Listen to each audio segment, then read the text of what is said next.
Hi, and welcome to this week's edition of Ryan's Rants. Thank you for listening. Shout out to the U.S. men's basketball team for making it to the semifinals. Can't wait to watch. Today, I want to rant about this industry distinction in the consumer insights field between big decisions and little decisions. And I've always struggled with it. And I've seen it hop up in a bunch of places. We use quick things for this, or we use big things for that. And it reminds me of something that's bothered me for a while, which is agile is a mindset. It's an approach. It's about thin slicing the assumptions, thin slicing the value that you're trying to get to validate assumptions quickly and then move on. Yet in the consumer insights field, agile means overnight testing. It's not necessarily agile.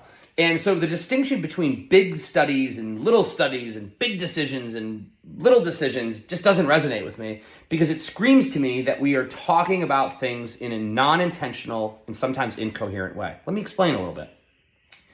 If you're using technology or you're using agencies, the assumption should be they're using the best data they can, they're using robust methodologies, and they're providing a solution that's going to give you the answer you need based on the decision you're trying to make.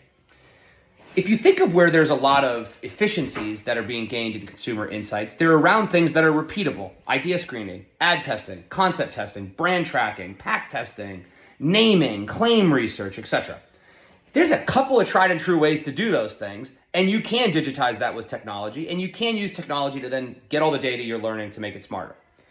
There are obviously times when you want to resegment your population, when you want to do a big, robust pricing study. Now, be careful that your discrete choice model looks good to somebody beyond the analyst, because a lot of times those things are 50-minute surveys that nobody wants to take. Anyway, I digress. There are times in which you need to do big custom studies. But if you're intentional about the tools you use and the systems you use for the specific jobs that you're trying to answer day to day, then you will spend less time going, what should I do? How should I answer this? And more time learning, which will then make you more agile. We need to validate an assumption. We need to see which territory resonates. We need to see if the storyboard's worth producing into an animatic. We need to resegment our population and tie it to our media model. We want to measure our brand assets over time.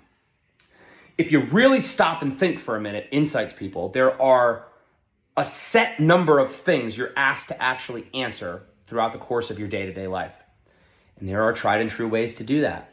And so you need to think intentionally about the stack you have, the technology, the suppliers, the partners you use to help you answer those questions when they come up, so that each and every time you have an ask, you're not custom scoping a project, so that each and every time you have an ask, you're focused on the thing you need to learn and how the learning there cascades through everything else you're doing. And that is increasingly becoming the job of a modern insights person, not just to be the advisor on a project, but to be the advisor on the customer and where they're going. And so, of course, there are decisions like left or right, green or yellow, and should we charge $5 or $50?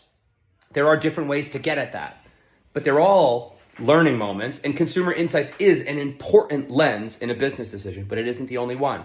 And so the distinction between big and little to me is a symptom that you might not be thinking in an agile mindset, but rather using agile as a proxy to do whack-a-mole overnight testing. I talk a lot about this stuff on a lot of our content on our blog and on our podcast about the need to be intentional about your insight stack, to have a really repeatable process that you're using to answer specific questions in an intentional way, so that your company's competitive advantage of your consumer data asset can be put into the heart of your digital transformation strategy and democratize what you know about culture everywhere in your business. But you can't do that if you're distincting on a Tuesday between big and little decisions. Thanks for listening.